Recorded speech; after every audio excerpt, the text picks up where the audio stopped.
process of learning this and how to do it really calls on a lot of qualities of heart, including things like patience and resolve and letting go and compassion and goodwill and all of that. So I remember the title of a book that Stephen Levine wrote. It's called A Gradual Awakening. A Gradual Awakening. You should underline that part, gradual awakening. How many people were asleep for part of this sitting? Oh, come on, more than that. The rest of you didn't know you were. So, we come up against this experience when we come into retreat like this. It's kind of like busy life, getting out of town, packing, tying things up, driving, unpacking, getting in the room, figuring out what's what. And then it's kind of like hitting a wall of Jell-O or something, right? So now a lot of the sensory stimulation has dropped away, and the device use too, and all the rest of it. So, there's a certain kind of way in which there's a little bit of withdrawal at the beginning of this. So, just to normalize that. To normalize all of it's a really important thing. So the more you can respond with self-support if you're being challenged, that's really important. Because there will be thinking anyway that goes on from time to time. Have you noticed that? There will be thinking going on from time to time. So if there's going to be thinking going on from time to time, can you incline the mind for it to be self-supporting kind of thinking? Like, oh, it's okay, you can learn this. All right, just start again. It's all right. Let's be just patient. Let's just come back, right? Not, spanking the donkey or anything, right? So goodwill is an important piece. And remember the support of the noting.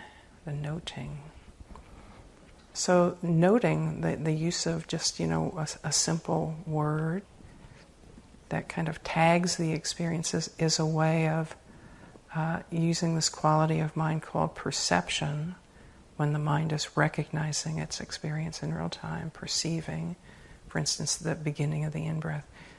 It strengthens mindfulness. Strong perception is the cause of the arising or the strengthening of mindfulness. So it can be useful. And it can be, awkward. It can be like, oh, I don't wanna. But it's a good tool to use and to develop some mastery of. In part because at other stages in the practice, at deeper levels in the practice, one of the things that noting can do is to help you cultivate equanimity in relationship to what you're experiencing. And it will support you in being able to, for instance, deconstruct particularly difficult or alluring patterns of thought, emotion, and body sensation. Right? So it's very useful support. And it right at the beginning, and it's just a little whisper in the mind. In. Then the sensations of the in-breath unfold. I shouldn't go like that. I should go the sensation in, the sensations of the in-breath unfold in the present moment. Pause. Out. Sensations of the out-breath unfold. All in the present moment. Pause.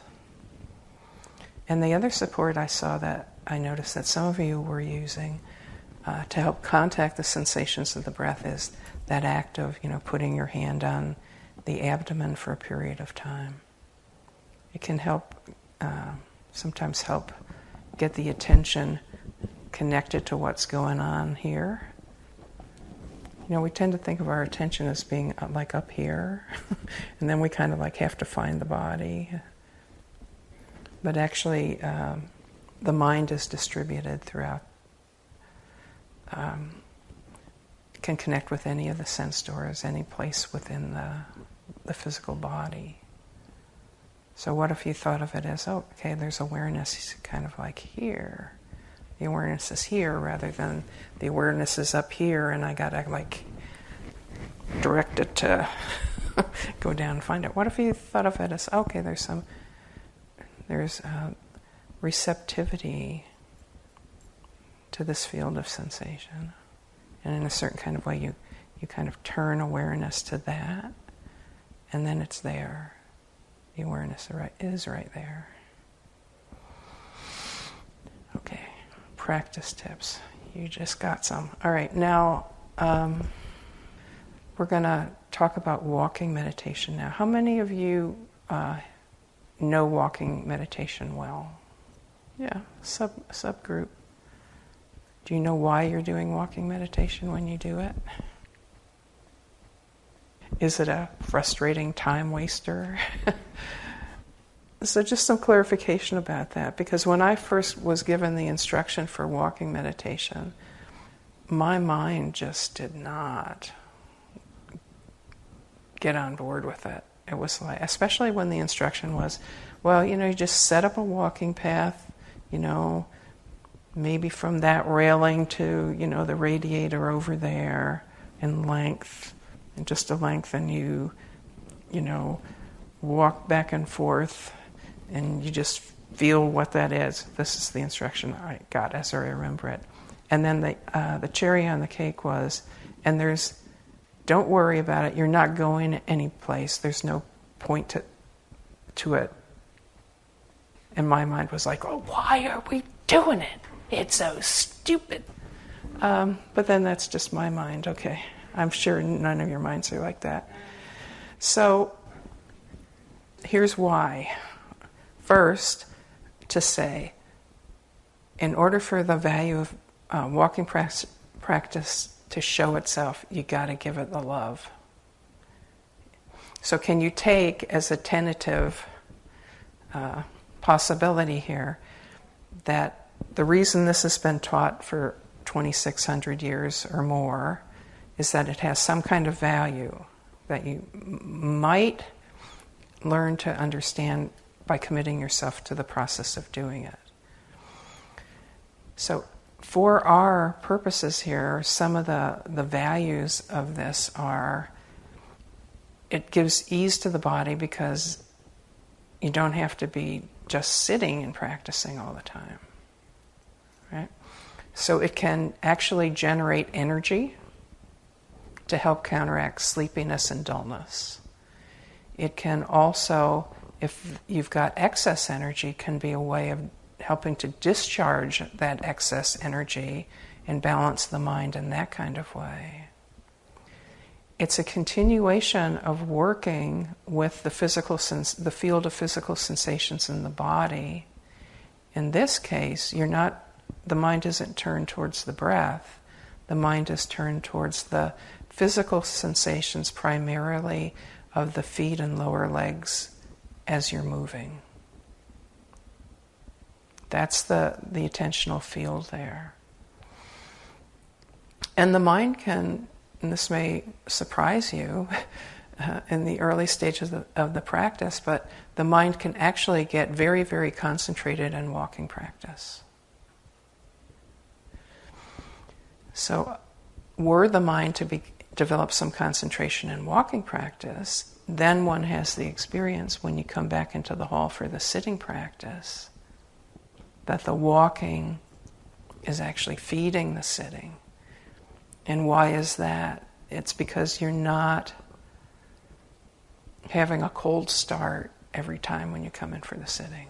You know what I mean by a cold start? Where your mind is just, for the last hour or so, it's just kind of like run rampant with little awareness, and then you come back and you got to start by like trying to find the body.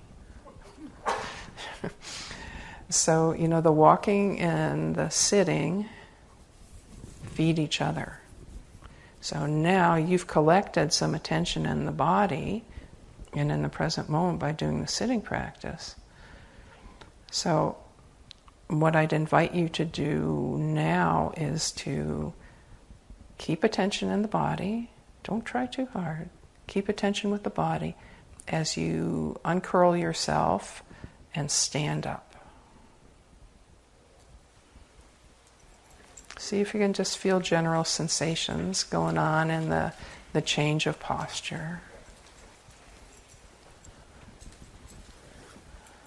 Let me see if the handheld mic is going to work for me here. Okay. You are now in the standing posture. And this is one of the postures that the Buddha talks about practicing meditation in. He says you can practice meditation standing, sitting, walking, or lying down. You are now practicing awareness of standing. So as you're standing and you're attending to the sensations of the body, can you incline the mind to receive the sensations of the feet?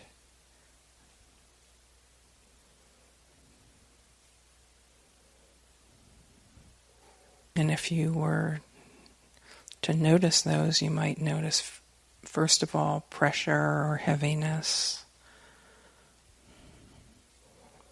Maybe there's a sense of coolness or something else. So you're standing. Now, this is how you start the walking practice. After having picked out a length that you're going to be using as your walking path. And so you want to have a length. You start at one end by feeling the body standing. And all through this practice, you incline the mind to be with the sensations of standing and or walking. Mostly with the legs and the lower legs and the feet. Now you would start, if you start embodied, right? You start feeling the feet. So you're there and you're in the body. It can be useful in this practice to actually turn your eyes down slightly. You don't need to point your head down, but you can, unless you wish to, cut down some of the visual stimuli. That can make it a little easier to find the body. We take in a lot of information through the eyes. Now, will the recorder be my walking model? Thank you. Okay. So standing. First, walk just kind of like your normal pace. And that's generally how you want to start. Just walk normal speed. Okay, he stops. Okay, and he turns. Oh, big event. A lot of sensation there. And he walks again.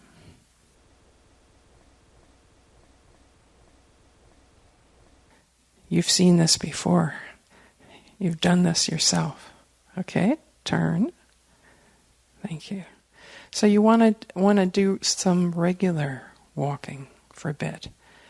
What makes it meditation is you know you're walking and you're connecting attention to the field of sensations involved in walking. We do a good amount of walking, many of us. It's often one of the most spaced out times. You will soon find out.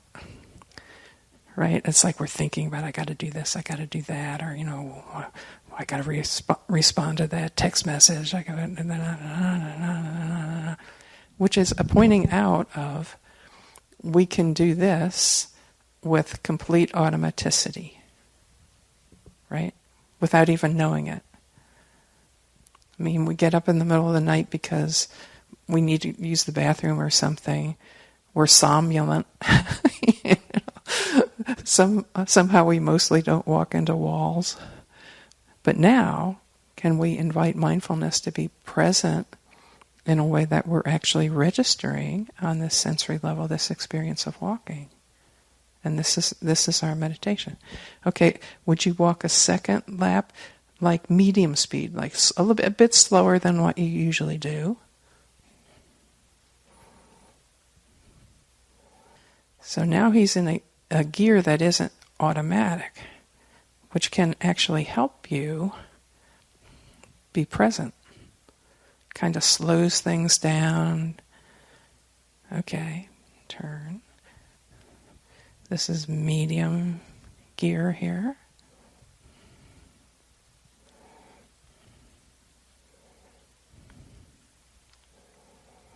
So with the change of speed, there's some change in the set of sensations that are being known as well. Okay, turn. And then I'll offer the last instruction and give you some provisos about it. Do you know the lifting, moving, and placing? Okay. So this is like slow walking. This is the third.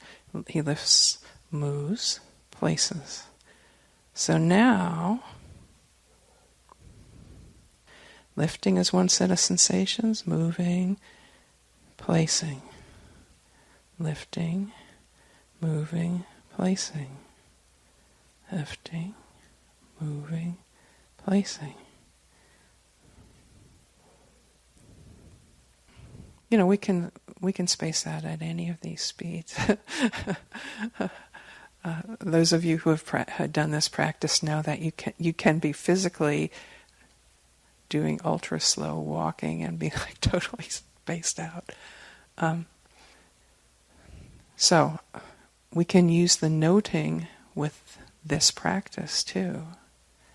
So in the regular walking speed and the medium speed, you might notice step, step, step, step. And the trick would be to see if you can coordinate the note with the beginning of the contact of the foot with the ground. And you'll know you've kind of like lost the thread if you find yourself step, step, step, when it should be step, step, right? So this is one way that noting can kind of keep us honest and a little more connected. Now, how many of you have done the slow walking? Okay. All right. All right, this is some practice tips now I'm going to give everybody around walking. Do this in a way that supports your ability to be attentive and be present, right? So you don't want to have an idea in your mind, especially if the mind is like busy, spaced out, or you haven't done this practice before, that you're going to try to do the really good one, the lifting, moving, placing. It's too much. This is primarily connecting and receiving practice. Connect with the field, the experience, and receive it. Let it manifest itself to you. So we're not like trying to like nail our mind to things, right? That's too much tightness in the mind. So you want to work with these different speeds, work with them in a way that supports the mind being interested and able to be present with the field of sensations in a way that works for you. Right? That inclines the mind towards interest. So as I said earlier about this practice, you got to give it the love before it shows itself. Right? So this is an important thing about all of this, is that patience is required. Because there's a certain, we have threshold habits of the mind just kind of like, oh, this is boring, this isn't interesting, why don't I go look for birds or something? It's like, such a beautiful day out, let me go down and look at the flowers. Not that there's anything wrong about flowers or looking at birds, right? But when you've committed yourself to a practice period, see if you can do the practice, Play the game. Play the game of cultivation of mindfulness and all these other wholesome qualities of mind. And don't give yourself a grade. Okay? Beginner's mind. Beginner's mind. Can you approach it like, a child would approach, learning how to drink out of a hose or something? It's just simple.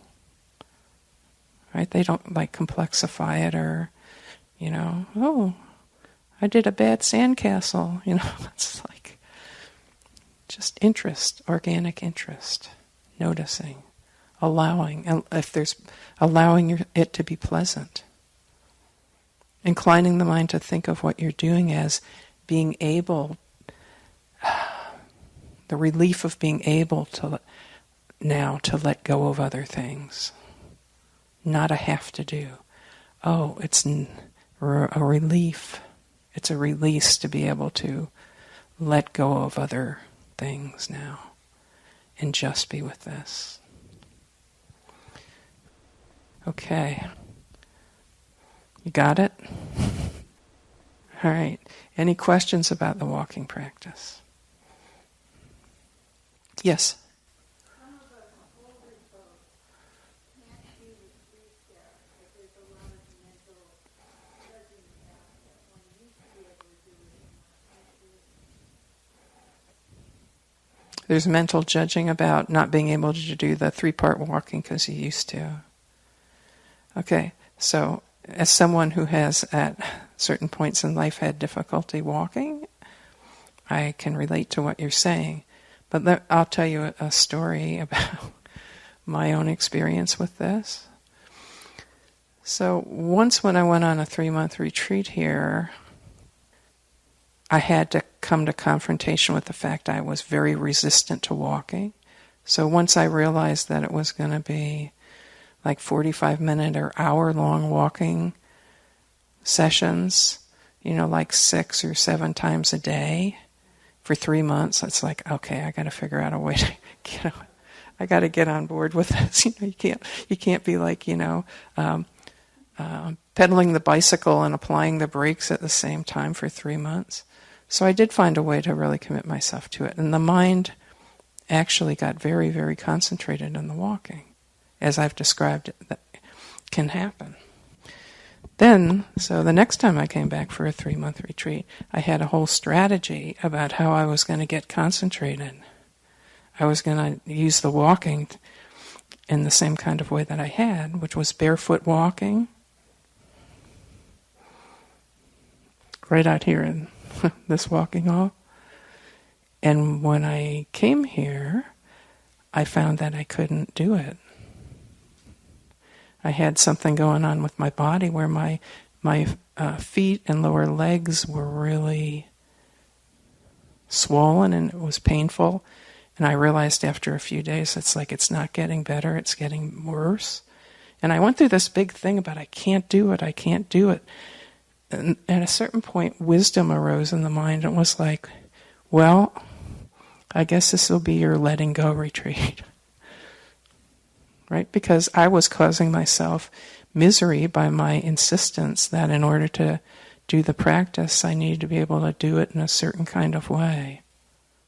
When really this practice is about helping us connect to our experience in real time in a way that's functional, kind, wise. And I had to really take on the truth. I can't do this. And so there was the sad and mad and frustrated and, I want to do it so much. And it was so good when I could do it. And I want to do it. It's I'm causing myself a lot of suffering. So I don't hold on to the dukkha. What is the Buddha's teaching around craving? The cause of discretionary human suffering, he says, is craving born from delusion. which is another way of saying the mind insisting, the heart-mind insisting that something be other than the way that it actually is. So I'll just put that forward. Yeah. Okay. Yeah. Sure.